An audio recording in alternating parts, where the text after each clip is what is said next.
Miren, yo no conozco el libro de obligaciones del papá, solo conozco el de derechos reales y algo así, pero nunca he tenido el gusto de leer el libro de Pancho Flores. Por eso no lo he recomendado. Pero no sé, que por eso le digo, no sé cómo está el libro realmente, si se ajusta o no al programa y a la clase. Pero, mire, yo le recomiendo Rubén Contreras, porque Rubén Contreras durante más de 30 años fue profesor de obligaciones y de contratos. Y luego pues hizo sus libros, y sus libros son una maravilla de libros. Vladimir Aguilar, pues de la misma manera, sus libros son muy, muy buenos. ¿Por qué yo me inclino un poco más a Rubén Contreras que a Vladimir Aguilar en este curso? Es porque, miren, Vladimir Aguilar, su libro del negocio jurídico es un libro que yo lo siento muy extenso, porque ese libro él lo concibió precisamente para el curso del negocio jurídico. Nosotros no tenemos un curso de negocio jurídico. Nosotros tenemos que meterlo dentro de obligaciones o dentro de contratos, pero no tenemos una clase específica del negocio jurídico y debiéramos de tenerla. En nuestro pensum debiera de existir el curso del negocio jurídico. Entonces, es bastante extenso y no hay mucho tiempo para estudiar, y sé que a ustedes no les gusta leer, con algunas excepciones, obviamente.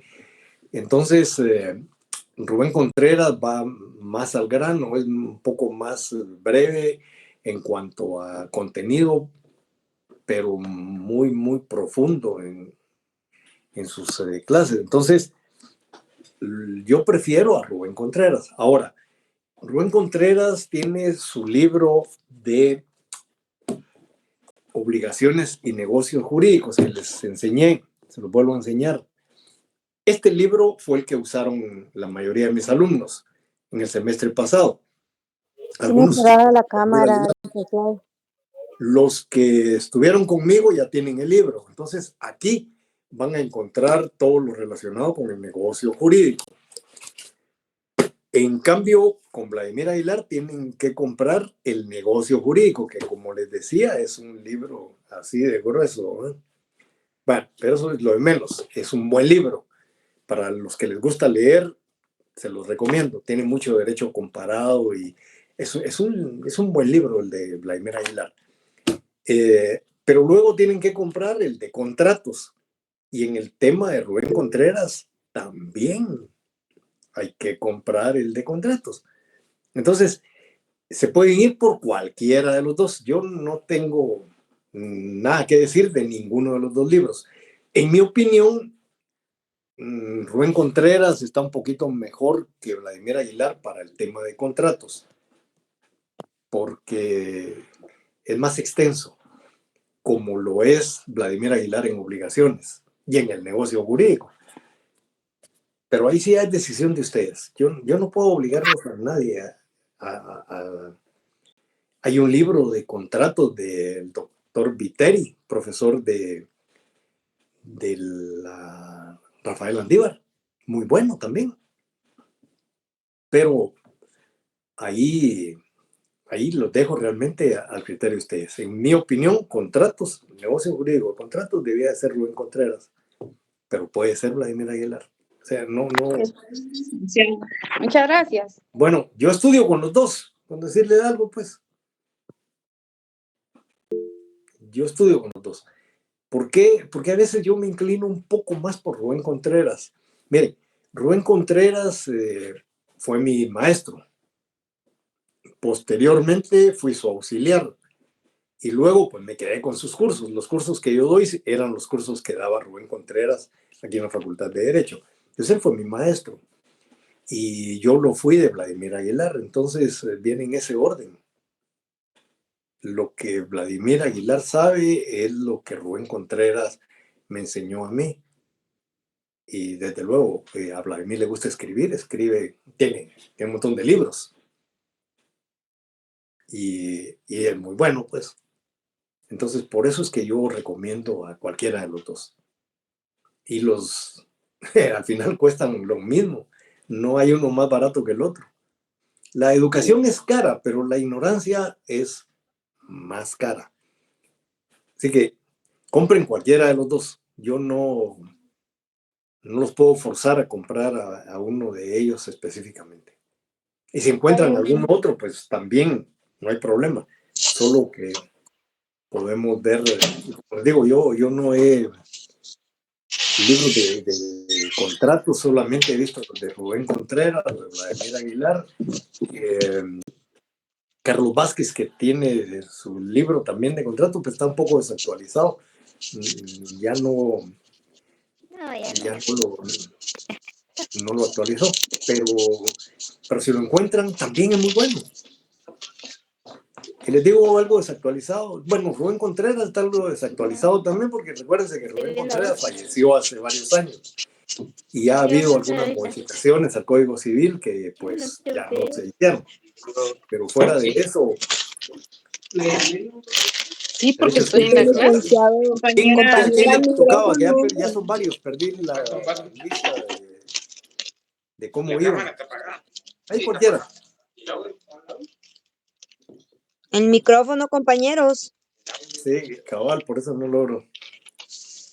Micrófono, Marisol, su micrófono.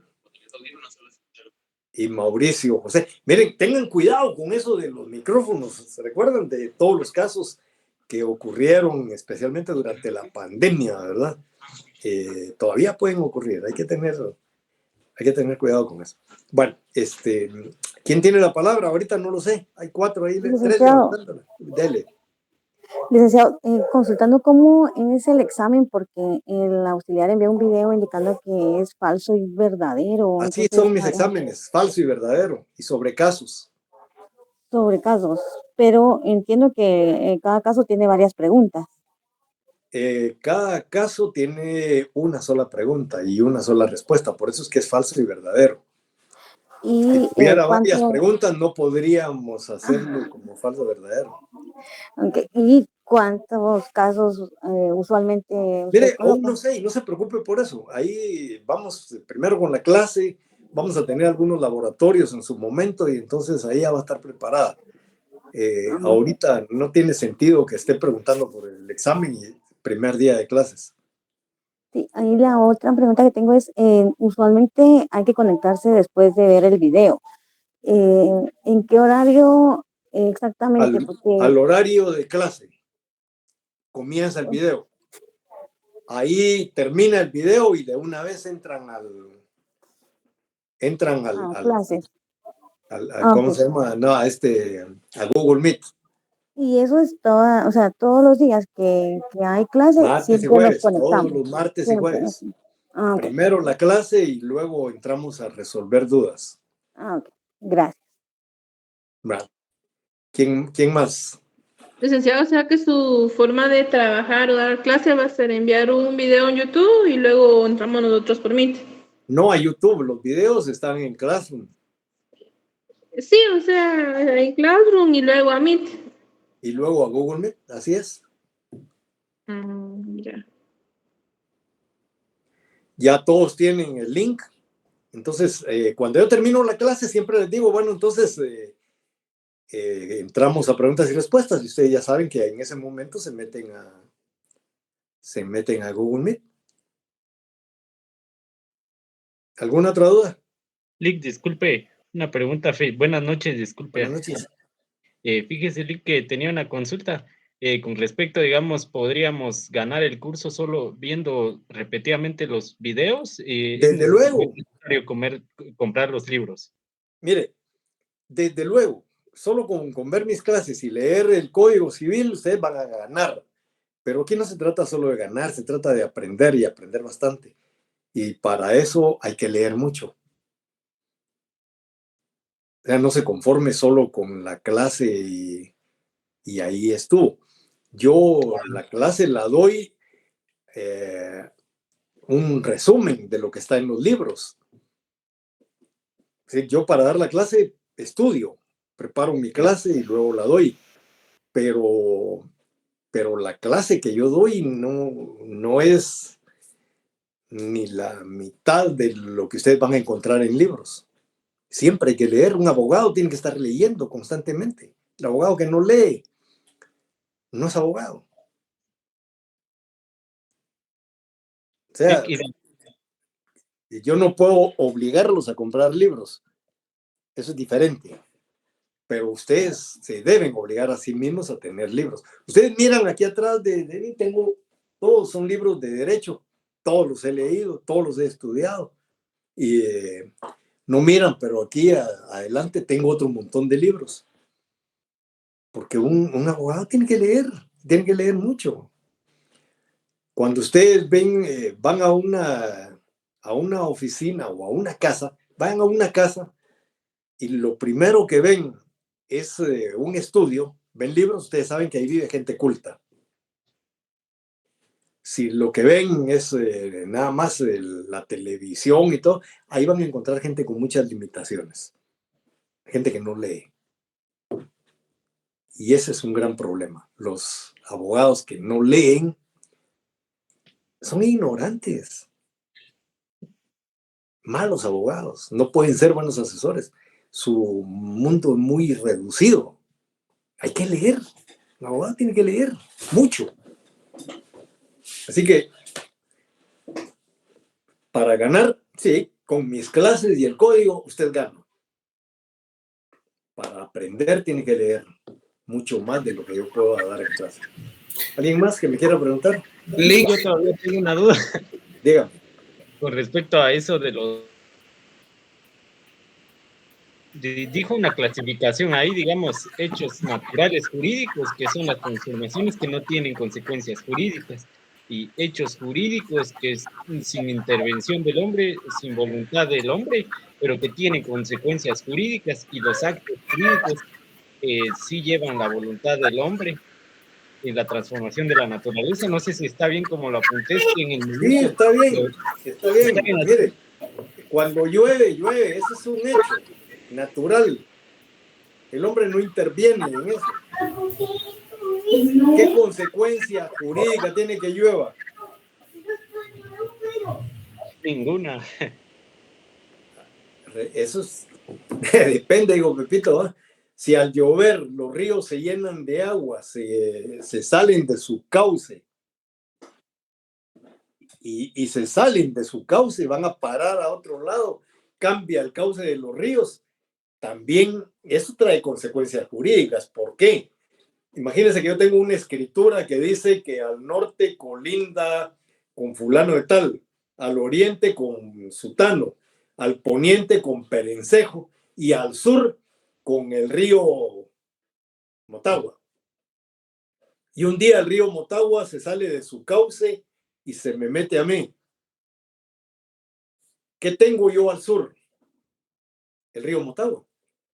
Pero el río Motagua está metido en mis terrenos. Y el del otro lado, que también tenía al norte el río Motagua, yo lo tengo al sur, pero el otro lo tiene al norte. El terreno de él se vuelve mucho más grande, porque al moverse el río le va a dejar una playa, le va a dejar un terreno y todo lo que era mío va a quedar del otro lado del río. Entonces, la pregunta es, ¿de quién es esa tierra? Ahí viene el libro. Yo recuerdo que en el Código Civil, no, es que no lo tengo ahorita en la mano, hay un lapso de tiempo que al dueño que le sucede esto puede reclamar esa tierra. Eso, cuando ya usted menciona que hay algo en el Código Civil, cuando estamos hablando de lapso de tiempo, ¿verdad? No digan lapso de tiempo, en un lapso, sabemos que es tiempo. O en un tiempo. Bueno, eso ya está dándonos una solución el Código Civil. ¿Por qué razón? Porque eso ya le importa al derecho, eso ya entra al mundo jurídico y entonces tiene que haber leyes que nos resuelvan ese problema. Entonces ahí estamos hablando que un hecho natural, como fue llover, como fue hacer crecer las aguas, eventualmente vamos a tener que buscarle soluciones en el derecho, porque ya entra al mundo jurídico y por lo tanto estamos en presencia de un hecho natural, pero con consecuencias jurídicas. Por eso decimos que es un hecho jurídico. ¿Ahora lo entendió? Sí, Lick, gracias. Bueno, ¿quién más me está preguntando ahí algo? Mucho gusto, licenciado. Buenas noches. Mío, buenas noches. Yo tengo una consulta muy amable. Sí. Fíjese que en una parte del video usted mencionaba los cuasi delitos y los actos jurídicos unilaterales. Con la explicación del video yo logré comprender muy bien el concepto, pero se me dificultó un poco concretizar algún ejemplo específico de cada uno. No sé si usted fuese tan amable de poder brindarme como algún ejemplo de cuasi delito y un ejemplo de acto jurídico unilateral, solo para que pudiese quedarme más claro, perdón. ¿Quién fue su maestro de derecho o de obligaciones? El mismo que mencionaba la compañera, el de apellido Flores. Ay, bueno, voy a tener que trabajar algo con ustedes. Mire, lo que sucede es que cuando en el curso anterior hablábamos de los cuasi delitos y de los cuasi contratos, a usted le va a caer bien comprar el libro de Rubén Contreras para darle una buena leída a eso, porque siento que van a estar un poco flojos en cuanto a esos temas. Pero mire, cuando estamos hablando de cuasi quiere decir se parece. Hay algunas cuestiones que parecen delitos, pero no lo son. Y hay algunos actos que parecen contratos, pero no lo son. Les falta algo para hacer contratos o les falta algo para hacer delitos. Los que son o los que fueron mis alumnos de esta sección, hay algunos ahí, ¿verdad? Yo les explicaba y les ponía un ejemplo. Vamos a ver. Se lo voy a poner a usted y me lo contesta. Si una persona le ofrece a usted un collar de un metal amarillo, brillante, pesado, y le dice, mire, le vendo este collar. Y a usted le gusta. Y le dice, mire, ¿cuánto quiere por él? Mire, yo quiero 500 quetzales. No, le dice usted, está muy caro. Porque usted, en ese momento, usted está pensando que ese collar, este tipo, se lo debe haber robado, seguramente. Y entonces usted trata de sacarle un poquito de provecho a esa situación y le dice, mire usted, le doy 200, le doy. El tipo le dice, no, mire, al final cierran en la mitad, 250. Entonces usted compra. Primer error, uno no debe comprar cosas robadas o que uno cree que están robadas. Debe ser uno muy cuidadoso. Segundo, se pone usted su collar, ya no se lo quita, lo luce todo el día. Y le gusta tanto que ni siquiera para dormir. Y al día siguiente le amanece el cuello verde. Entonces usted se da cuenta que su collar, ¿qué tiene su collar en ese momento? ¿Qué diría usted? Que es falso, ¿no? Que es falso, o sea que usted antes creyó que era de oro. Sí. O Sí, sea, ¿verdad? ajá. Bueno, Sí, el señor ese que le vendió el collar, ¿qué delito cometió? ¿de estafa? Estafa. ¿Verdad que parece que fue de estafa? Pero mire la pregunta. ¿En qué momento le dijo a usted que era de oro? No, no me dijo. Yo lo asumí. Usted asumió que era de oro. Bueno, parece que fuera un delito de estafa, pero no es un delito de estafa. Si el tipo le hubiera dicho, mire, le vendo esta cadena de oro, eso sí es una estafa. Pero el tipo jamás le dijo que le estaba vendiendo una cadena de oro. Le mostró la cadena y todo. La que creyó que era de oro fue usted. Usted creyó primero que estaba robado, que era de oro, que por eso lo estaba vendiendo barato y encima usted todavía lo quiere comprar más barato. Al final resulta que le pagó 250 y probablemente lo más que valieran 100 pesos, ¿no? Bueno, ahí hay un cuasi delito. Parece delito, pero no lo es, porque no se puede tipificar ese acto como un delito. ¿Ya? Entonces, ahí estamos en presencia de los cuasi delitos. Y en el tema, los cuasi contratos, sucede lo mismo. Por ejemplo, yo ofrezco recompensa por mi perro que se perdió en tal dirección. Digo, mire, ofrezco 500 quetzales a quien me encuentre mi perro. Y entonces de repente llega alguien con el perro y le tengo que pagar los 500 quetzales. Bueno, pregunto, ¿ese es un contrato? No, licenciado. No es un contrato, pero parece que lo fuera, ¿verdad?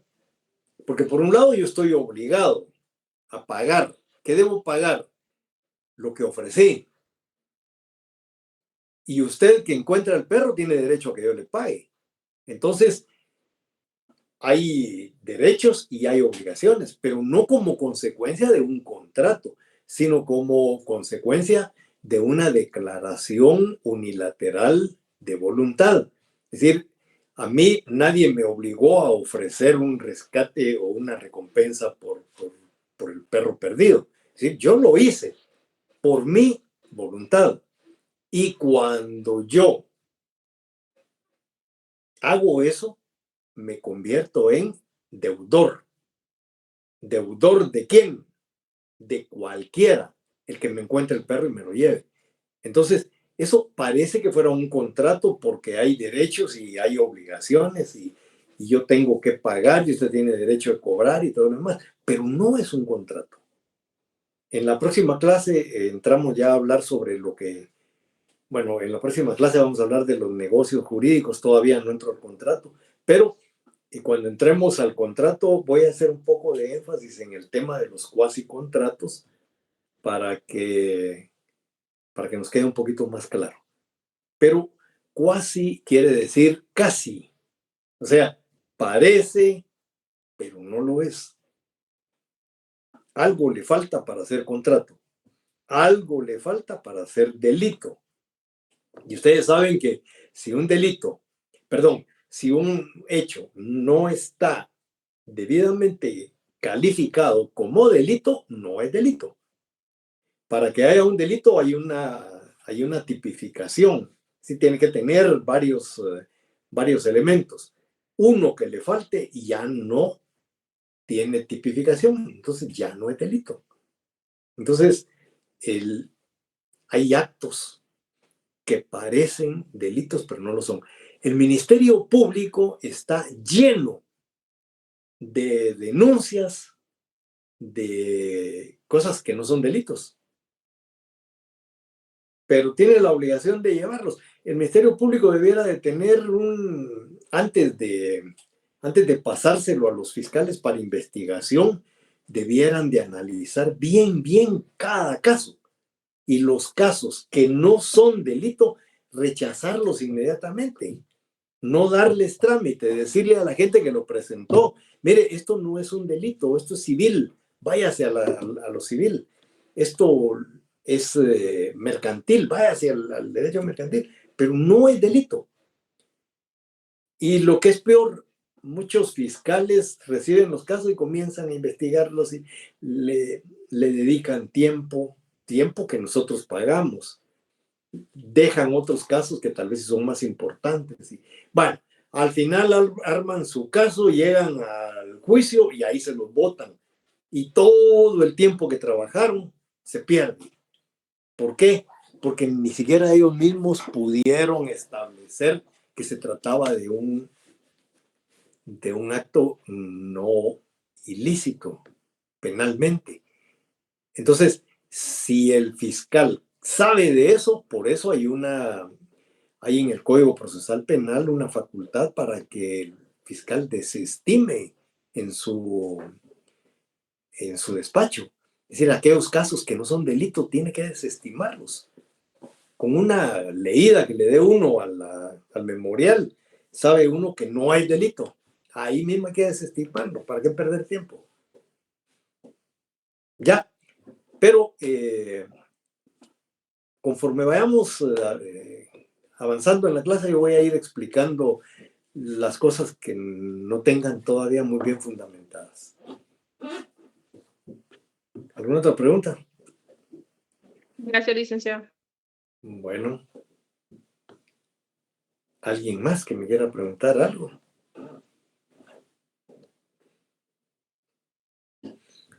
Y por eso es que tenemos que estudiar bastante, para que después no nos vengan con cosas que no son. Miren, ahí estamos metidos en el tema de semilla.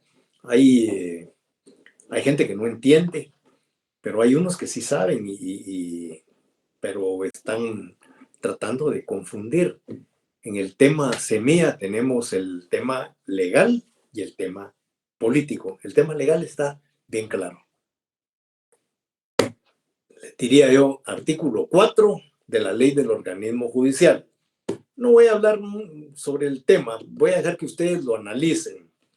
Si lo que está haciendo el Ministerio Público es correcto o no es correcto.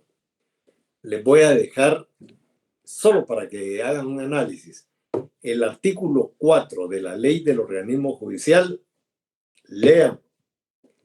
Luego lean el artículo 251 de la Constitución Política de la República de Guatemala. Y luego lean el artículo 251 de la Ley Electoral y de partidos políticos. Solo con esos 3 artículos ustedes van a entender qué es lo que está ocurriendo. Si quieren, lo platicamos el próximo martes. Les voy a dejar eso como tarea. Y luego está el artículo 92 de la Ley Electoral y de partidos políticos, que es una norma que tiene su contexto, pero que lo están sacando, la última frase, el último párrafo de la norma, lo están sacando de contexto. El artículo 92 se refiere a la facultad que tiene el director del registro de ciudadanos de suspender o cancelar un partido político por 4 razones fundamentales. Ahí las enumera, ahí lo leen. Hay 4 casos concretos por los que se puede cancelar un partido político. Esos 4. Y luego la misma norma 92 al final dice, le voy a agregar yo una palabra que no tiene, pero, esta es la que le voy a agregar, si ya comenzó el proceso, si ya se convocó a las elecciones, etc., entonces el director pierde esas facultades de poder cancelar un partido político. Pero esa norma se refiere específicamente a la capacidad, a la facultad que tiene el director de suspender o de cancelar un partido político. El párrafo último lo están sacando de contexto para decir que no se puede cancelar a un partido político porque ya comenzó y el proceso y todo lo demás. Y que es una norma de una ley de carácter constitucional y lo remarcan. Bueno, el 251 también viene de esa misma ley y el 251 dice que cuando hay delitos electorales le corresponde al derecho penal específicamente. Esa es prioridad del derecho penal. Y el 251 dice que el Ministerio Público tiene que velar por el estricto cumplimiento de la ley. ¿Y en dónde está el delito electoral? 5,000 firmas falsificadas, 12 muertos. Ese